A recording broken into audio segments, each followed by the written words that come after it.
almost ngokusasingene kwesinye isigaba zidlulile i-30 zikaJuni. Kubonakala ke ngama-South Africans into yoba noko sebezithathele ngakubo intambo benza u-door to door bezikhiphela ngokwabo abantu bokufika abasezweni lethu ngokungekho semthethweni besebenzisana ke phofu nabantu basemthethweni.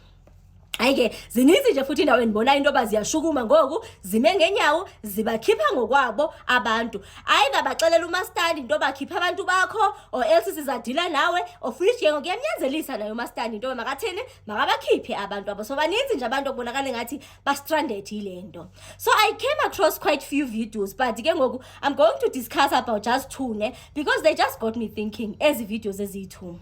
Le video lena ngumuntu ongumama uyakhitshwa uyagxothwa kenye njobe egxothwa nje uya utetile kumntana emqolo ngapha uphusha isisu. Ndifikele izinto ezimbini manje xa ndibukele le video. Number 1, uba nosizi mosxa ngumuntu ozele ubona into efana naleya.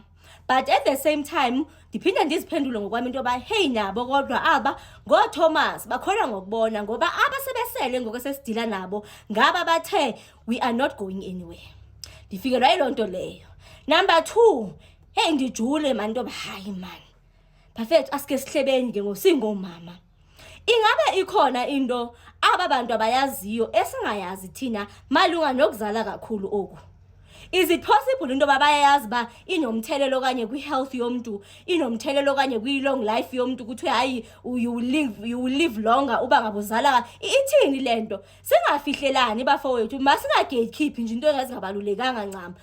Why bezala kangaka? Ingabe sesiphi isizathu salento? Because xa uthe ijonga yazi uba bekuthiwa bahlupheka kanje bebodwa something else. Yazi into nabantwana bafowethu mna andiphazamisa nje because bafethu ndiyabathanda mina abantwana. Yes bakhona ke lo mna ndimfuni futhi umntana onechika umntana odelelayo nani uyandikhipha nje kuye wasibe khona nje into endikhiphayo ndiyaphuma nje apho but mina nje bafethu mina ndingumuntu obathandayo abantwana. Sebejika bezosihluphekisa abantwana kunje kwenzekeni yini benza into yoba mabazale kangaka bafowethu? I'm not saying ama-South Africans awazali but hey bafowethu hayi man bayazala man aba bantu aba. So for now andizanga ngokuzoxeka ndirhalela ukwazi nje into yoba ingabe banazo izizathu zokuzala kangaka na? Could there be ama-reasons that we are not really aware of now? Ndigqithe kule video. The second video that also got me thinking okanye ke yathatha nje ukubone ingqondo le yam nje yake yajula nje kancinci. Apha ngumuntu obonakala ngathi ngumastandi. Abekho sebehambile abantu beke baqashisile.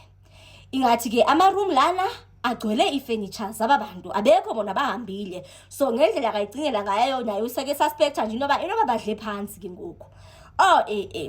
So akazi ba athini nge-furniture lena because akazuyifumana imali ye-rent uba ngaba le furniture usayigcinile ngapha ngaphezulu seke nabo abantu akafuna ukubafaka phi kwezo rooms. So umelwe nje imatha imbiza ukuvutsha into yoba athini. So ngumuntu into ngathi uzibuzela nje kubone i-advice uba hey nansi into endijongene nayo ngondithini.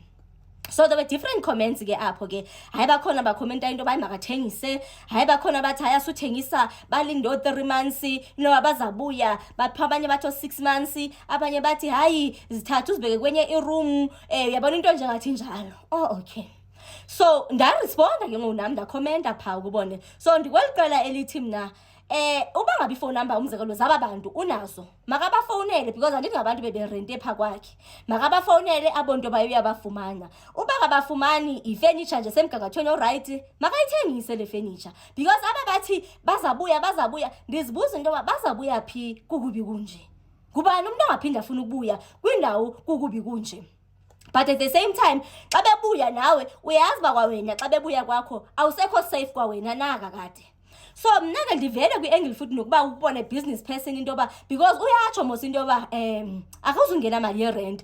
Asimazi ke noba ngumuntu into yoba survive ngayo imali le ye-rent kuzamele naye okanye abhatalela abakho abantwana i-school fees because into yoba xa usakhe ii-rooms ezi uzakha unenjongo zoba kunale income ofuna into yoba ingene. So ayizungena ke ngokule income lena. So abanye ke uyabona into yoba banosizi into yoba uzabe uhash uba wenza lokhu uzathi uyabona into nje ngathi zinjalo.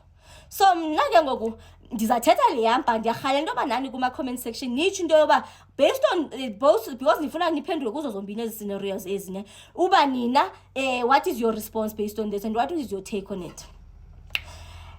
Makathengise ifurniture uba isemgangathweni iyathengiseka. Uba ngaba i-rooms, because sometimes i-rooms mozi ziyamosheka kumele zirepeyintwe kumele zithini, but ke kwezinye indawo kuba khona umcimbi wapho kube kune-deposit khona to cater for the following month's rent, depending nje uba i-agreement yakhe nabo ma-tenant lawo bisithini. But ke ngoku in a case whereby akuna-deposit ibibhataliwe and usurvive ngale mali ye-rent, thengisa ifurniture sisi, ndim lo otshoyo.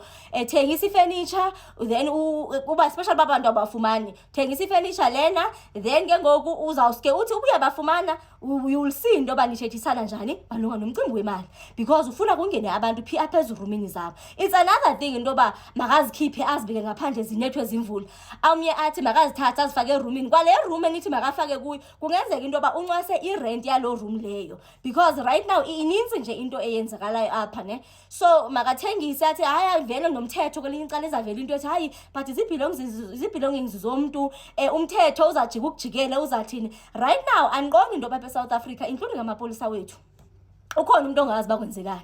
So xa kuzathi umzekelo makayigcine, uyigcine beyigcinelani? Okay, mhlawumbe engabuyi makathini, because right now sidinga uba masiza nama-solutions, and lama-solutions ngama-solutions athi sivalela isikrobo soba kungaphinde kukwazi into yoba kungeneke.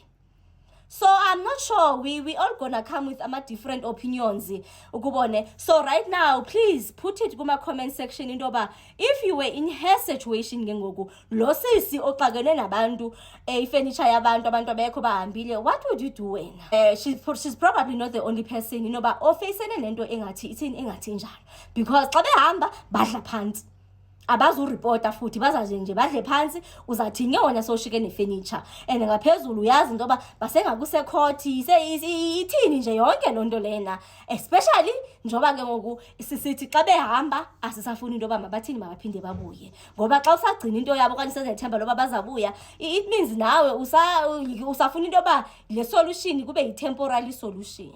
So bafethu, can you bhaleni kwi-comment section what is your take about all this that I've just discussed? Ngaphezulu we need to find ama-solutions bafethu ne, because asifuni into yoba sibe yintlekisa weziphaza shops. Xa bephuma makungene, because nakwiziphaza shops sebeqalisile ukukhipha. Xa kuphuma makungene abantu ama-South Africans, xa bephuma kungene ama-South Africans, including kwezi zinto zo-delivery aba bokudla 60 aba, sentetha nje kwezinto zeskuta, because seyikhona nje inhlekisa ethi jongani nithemba bahambe nazi ngoku into ii-groceries zabantu zihleli. So we need to come up with ama-solutions bafethu azakwenza into yoba singajiki sibe inhlekisa. Zigqithile i-30 right now, and ke besithembisene into yoba ayipheli le nto emva kwe-30. So I'll hear from your comments, South African. Ndiyanithanda man, yo ngiyalithanda izwe lenu, kodwa ngibani bengeka lithanda izwi linje.